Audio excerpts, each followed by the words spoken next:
quelques années, et principalement depuis les événements du 7 octobre 2023, la Turquie et l'Arabie saoudite prennent un peu plus le dessus sur les autres pays du Moyen-Orient. Au préalable, c'était l'Iran jusqu'à la chute, jusqu'à l'assassinat de Hassan Nasrallah et la perte d'influence du Hezbollah. La Turquie et l'Arabie saoudite ont repris les rênes, ont repris le dessus, notamment en se positionnant comme étant les médiateurs possibles et incontournables de la région, mais aussi sur l'échelle internationale. Pensez-vous que la Turquie pourrait remplacer l'Arabie saoudite qui a pris quand même les devants sur le rôle de médiateur, ou pensez que peut-être la Turquie aura un petit peu de mal à le faire, sachant qu'elle a eu deux discours à la fois pro-Palestine, anti-Israël, mais par derrière, la Turquie a quand même eu des relations assez avantageuses avec Israël. Je crois qu'au tout début de la, du 7 octobre, hein, la première réaction de la Turquie avait été très modérée, enfin assez modérée. Elle avait surpris. Pourquoi? Parce que la Turquie était en pleine restauration de ses relations avec Israël. Il ne faut pas oublier que la Turquie a eu de très bonnes relations avec Israël. Ça a été même l'un des seuls alliés pendant la guerre froide, l'allié privilégié, ou peut-être même le seul allié véritablement de la Turquie au Moyen-Orient, à une époque où la Turquie a une très mauvaise relation avec le monde arabe, euh, et que cette relation s'est poursuivie après, approximativement jusqu'à 2009-2010. Et même d'ailleurs après la prise de pouvoir de l'AKP.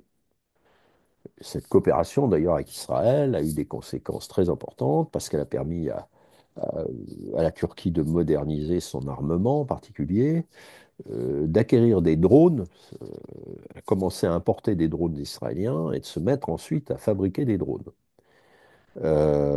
Et donc, il y a une relation qui est ancienne, bon, je ne reviendrai pas, mais qui s'est détériorée à partir des années oui, 2009-10, et notamment la fragilité du régime syrien ne date pas de l'année dernière. Ce régime a toujours été fragile en réalité, et il a perdu énormément de terrain dans les premiers mois de la révolution jusqu'à finalement 2015, date à laquelle il a reçu, bon, enfin, dès les débuts de la révolution, il a été soutenu par les Iraniens, par le Hezbollah, mais même à cette époque, ça n'a pas suffi. Et bon, ce qui a sauvé le régime syrien, il faut bien le voir, hein, c'est quand même l'intervention militaire russe à partir de novembre 2015. Enfin, il faut voir finalement ce qu'a été cette intervention massive avec des bombardements auxquels on avait assisté, qui ont rappelé par certains côtés les bombardements de Tchétchénie, d'Alep, etc. Donc cette intervention russe a sauvé le régime. Et là, la situation en Syrie n'est pas totalement stabilisée. En Syrie, alors vous signaliez bon, les massacres qui se sont produits dans le nord-ouest du pays, enfin dans le bastion alawite. Bon, ça montre effectivement que la guerre civile n'est pas totalement éteinte, que peut se produire encore beaucoup de choses, hein, et donc que, bon, même si la Turquie est en position favorable en Syrie, elle est quand même dans un terrain d'instabilité. C'est-à-dire qu'à nouveau, bon, ben, on peut avoir, oui, on peut avoir bon, ce que certains ont, ont pressenti après ce qui s'est passé à l'attaquer, c'est finalement la reprise de la guerre civile ou une nouvelle guerre civile avec dans des termes différents, un petit peu comme on a eu au Yémen ou en Libye. Donc cette perspective-là, bien évidemment, elle est inquiétante pour la Turquie. D'ailleurs, on a vu que Recep Tayyip Erdogan a commenté les événements. Alors certains, effectivement, ont dit que particulièrement L'armée nationale syrienne, qui est proche des Turcs, avait été impliquée, hein, au premier chef dans les massacres. Mais des gens qui disaient on va avoir le retour de Bachar al-Assad, quoi. Voilà, il y avait cette crainte aussi. Donc, si vous voulez, ça montre quand même que là, bon, ça c'est arrivé au bon moment parce que, bon, le, ce qui s'est passé à l'attaquer, d'une certaine manière, a été un peu contrebalancé par l'accord avec les Kurdes. Mais malgré tout, la situation n'est pas réglée. Donc ça, c'est une première chose. Pour la Turquie, il y a le problème de la stabilité de la Syrie. Mais le gros problème, c'était la question kurde en Syrie. Et ça, alors, est-ce que le problème est réglé? C'était un peu ce qu'attendaient les Turcs quand même. Hein. C'est-à-dire que lorsque Ahmet el-Shara est venu à Istanbul, on a beaucoup parlé de ça. C'est-à-dire ce que ne voulait pas voir la Turquie, c'était la, la consécration institutionnelle du Rojava en Syrie. Bon. Et là, bon, alors Ahmed El-Shara avait dit, bon, il ne faut pas que la Turquie soit menacée par des mouvements terroristes en Syrie, mais on avait bien vu qu'il n'avait pas d'ailleurs parlé des mouvements en question, il n'avait pas prononcé le terme, il avait dit, il ne faut pas qu'il y ait des mouvements terroristes sur la frontière. Bon, c'était une manière voilée et indirecte de parler de la situation. Mais on ne savait pas ce qu'il allait faire. Si ça n'avait pas marché, bon, on voyait mal aussi Ahmed El-Shara se lancer dans une guerre avec les Kurdes. Et comment ça aurait conditionné sa relation avec la Turquie. Donc ça, effectivement, c'est une situation, alors c'est une situation plutôt favorable pour la Turquie, qui a d'ailleurs été plutôt bien accueillie à Ankara, d'autant plus qu'elle complète l'appel de Jalan, c'est-à-dire la résolution, les tentatives de résolution qui ont lieu actuellement pour résoudre sur le plan intérieur la question kurde. Est-ce que pour autant la Turquie est en position de force totale, de domination totale? Je crois qu'il ne faut pas oublier une chose, c'est la présence de l'Arabie saoudite qui a été très active. Alors, elle ne s'est pas précipitée comme la Turquie pour ouvrir son ambassade, mais elle a été très active quand même pour lever les sanctions internationales. Alors, c'est vrai que la Turquie a joué un rôle aussi sur la levée des sanctions européennes, mais la Turquie a été très active pour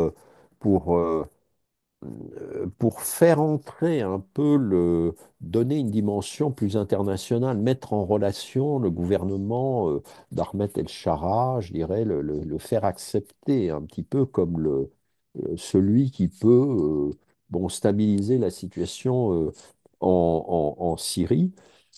Mais enfin, on sent que l'Arabie saoudite sera très présente. Bon, alors c'est vrai qu'il va y avoir d'ailleurs d'une certaine manière une concurrence entre la Turquie et l'Arabie saoudite, parce que les reconstructeurs de la Syrie qui se présentent à l'heure actuelle, c'est notamment beaucoup l'Arabie saoudite et la Syrie, et la Turquie. Hein, notamment, la Turquie a déjà proposé de restaurer l'aéroport de Damas. Enfin, on voit, elle fait ce qu'elle sait faire, hein, de conseiller la Syrie, enfin de l'aider à construire une armée nationale.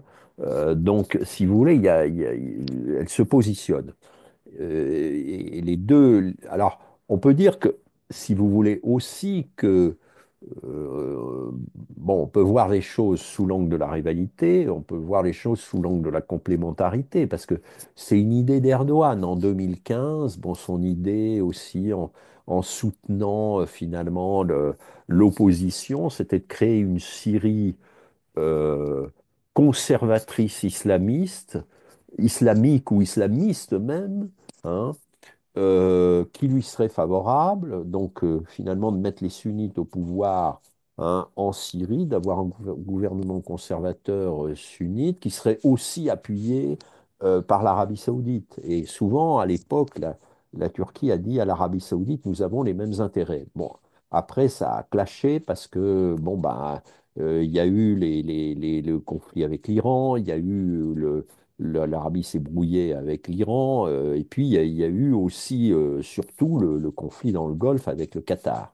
Et là, la Turquie, finalement, a soutenu le Qatar contre l'Arabie saoudite, elle a soutenu le Qatar avec l'Iran. Donc tout ça a brouillé un peu les pistes. Euh, mais, euh, mais quand même, aujourd'hui, on voit bien qu'il y a une certaine, même si le mot est peut-être un peu fort, mais une concurrence, en tout cas, peut-être pas une rivalité, mais une concurrence à l'Arabie Saoudite et la Turquie. Concurrence parce que, on le voit bien tout à l'heure, la Turquie joue quand même ce rôle de porteur de la cause palestinienne. L'Iran n'est plus là. Qui porte, elle essaye finalement ici de prendre la place de l'Iran. Au moment où les pays arabes du Golfe, on peut penser que même si finalement ils ont proposé une reconstruction de Gaza, etc., il ne faut pas non plus leur jeter la pierre complètement, mais la Turquie est plus, est, est- est plus radicale, hein, je dirais, dans sa défense de la cause palestinienne que les pays, que les pays arabes du Golfe, l'Égypte, etc.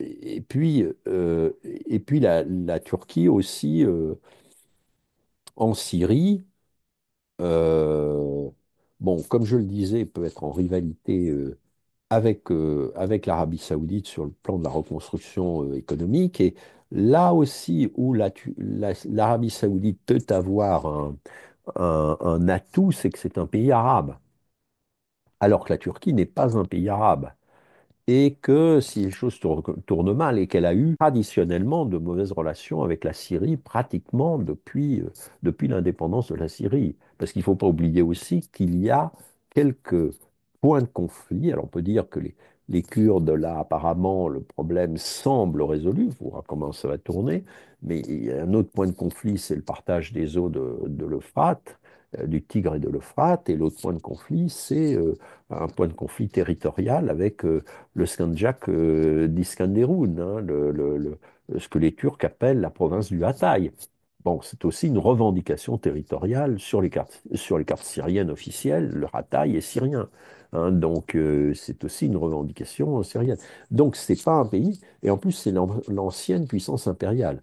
Donc pour l'instant, finalement, les relations sont très élogieuses, hein, les mots de Ahmet El-Shara vis-à-vis de la Turquie, parce que justement, la Turquie, là, a finalement l'atout de pouvoir dire nous avons soutenu depuis le début cette opposition qui est arrivée au pouvoir, hein. Mais si ça se passe mal, il y a aussi des raisons, des choses qui peuvent ressortir, hein, des désaccords qui peuvent ressortir. Voilà un peu la situation. Mais en tout cas, c'est vrai que pour la Turquie, c'est une victoire stratégique parce que, bien évidemment, l'Iran et la Russie ont disparu, hein, de Syrie. PKK développe ce qu'on appelle le municipalisme libertaire, le confédéralisme démocratique, euh, a une attention particulière pour l'environnement, la cause des femmes, etc. C'est d'ailleurs ce qui permet au PKK de ne plus revendiquer l'indépendance, parce que euh, ça fait un moment d'ailleurs. L'idée de dire, bon, nous voulons être dans une société démocratique, quel que soit l'État. Euh, et on a bien vu d'ailleurs qu'au moment du 7 octobre, alors là par contre, je trouve qu'il y a eu un basculement, parce que avec le 7 octobre, les Kurdes se sont retrouvés en porte-à-faux, soutenus finalement par les Occidentaux et les, et les, surtout les Américains, hein, à devoir prendre position par rapport à ce qui se passait, hein, dans la bande de Gaza, c'est-à-dire une répression par des bombardements de Palestiniens avec qui ils avaient été en solidarité 20 ans auparavant, hein. Les membres du PKK ont été formés dans la BK, hein, au tout début, hein. Donc, et même des membres du PKK ont combattu pour les Palestiniens. Donc là, on voit bien comment le retournement du monde a placé les Kurdes dans une toute autre situation. qu'est-ce qui a été véritablement, probablement négocié derrière la dissolution du PKK. Et bien évidemment, ça peut être des choses qui touchent aux institutions et donc qui peuvent permettre d'élargir, si j'ose dire, le débat et de passer à une réforme qui serait une réforme plus politique, hein, si vous voulez, et une réforme qui permettrait à Erdogan de résoudre le problème de sa candidature, parce que là, il ne peut pas se représenter à la prochaine présidentielle, il a déjà épuisé ses 2 mandats. D'ailleurs, il en a même fait 3, mais bon, il a considéré que le premier ne comptait pas parce que bon, la révision constitutionnelle de 2017 aurait remis les pendules à l'heure, en quelque sorte. Donc, et ça, c'était déjà quelque chose de compliqué. C'est-à-dire que lors de la dernière élection, il y avait eu une contestation de certains constitutionnalistes et de certains élus d'opposition disant que Erdogan ne peut pas se représenter parce qu'il a déjà fait 2 mandats. Alors, les gens ont dit, et ça, il le disait parce que malgré tout, on est dans la même constitution, la constitution de 82. Alors après, il a dit, ah oui, mais là, le statut du président a changé avec la révision de 2017. Donc, on repart à zéro. Donc, le premier mandat était celui de 2018-2023, et le deuxième mandat est celui qui a commencé en 2023. Oui, mais là, on ne voit pas, il n'y a plus de mandat maintenant. Il n'y a plus de possibilité puisque c'est 2 mandats. Donc, voilà, quelle solution va être trouvée? Ce qu'on observe aussi quand même, c'est que celui qui a dit qu'il fallait changer la Constitution, en tout cas trouver une solution pour que M. Erdogan puisse se présenter une troisième fois, c'est M. Barcelli. Et souvent, M. Barcelli précède l'AKP dans ses réformes. Voilà, donc il faut voir ce que ça va devenir dans les prochaines semaines. L'Égypte cherche à retrouver une position. Il fallait que l'Égypte ait une initiative. Je pense aussi que c'est pour ça ils ont pris cette initiative particulière sur Gaza. Alors, vous me direz, ils sont avec la Jordanie euh, avec la Jordanie, l'Égypte est directement concernée, hein, puisque vous savez que le projet de pointe, c'est de déplacer les Palestiniens en Jordanie et en Égypte. Donc, c'est la question de la défense européenne. Parce que, bon, ce à quoi on a assisté, notamment depuis que le rapprochement russo-américain s'est opéré, depuis qu'il y a eu ce vote incroyable à l'Assemblée générale le 24 février, avec les États-Unis qui votent avec la Russie et avec la Corée du Nord, on a eu l'impression effectivement d'un retournement du monde. Et bien évidemment, ça a posé la question de la défense européenne, c'est-à-dire les Européens se posant la question de savoir s'ils bénéficiaient toujours du parapluie nucléaire américain et plus généralement du soutien américain, parce que les Américains ont aussi des troupes et des moyens militaires en Europe. Donc on a vu effectivement ce que ça a provoqué. Bon, le positionnement de la France, et en particulier du président Macron, un petit peu en pole position d'une défense européenne intégrée, parce que il est vrai que depuis 2017, bon, il avait effectivement dit que l'OTAN pouvait disparaître, hein. Vous savez qu'il avait eu cette phrase qui avait été très critiquée à l'époque pendant la première présidence Trump, que l'OTAN était en état de mort cérébrale. D'un coup, cette Turquie est devenue un atout stratégique pour une Europe affaiblie justement par le lâchage américain. Inversement, le problème se pose aussi aux Turcs, c'est-à-dire qu'une de leurs sécurités au Moyen-Orient et plus généralement internationale, c'est d'être un membre de l'OTAN.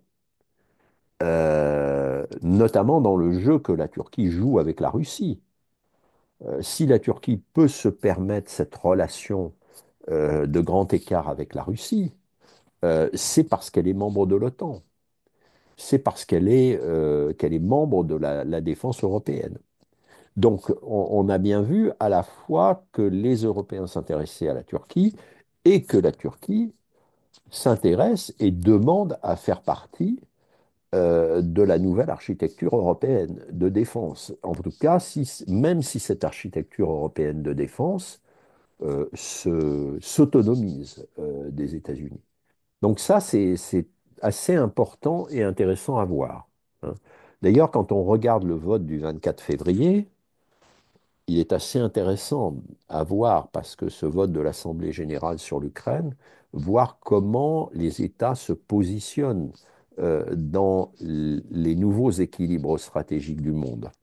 Et la Turquie a voté en faveur de la résolution, c'est-à-dire en faveur de l'Ukraine, même si elle n'applique pas les sanctions avec la Russie, hein, même si elle continue par ailleurs à demander son adhésion aux BRICS. Mais enfin, les BRICS ne sont pas une organisation militaire, hein. Et d'ailleurs, l'Égypte a fait le même vote. Elle a voté aussi, alors que, quand vous regardez bien, d'autres se sont abstenus, hein. Alors, elles auraient pu s'abstenir. Elles ne se sont pas abstenues. Elles ont voté plutôt avec les Européens sur l'Ukraine. Et c'est pas par hasard que la Turquie a fait ça, parce que derrière, il y a aussi cet enjeu de continuer à faire partie de la défense européenne.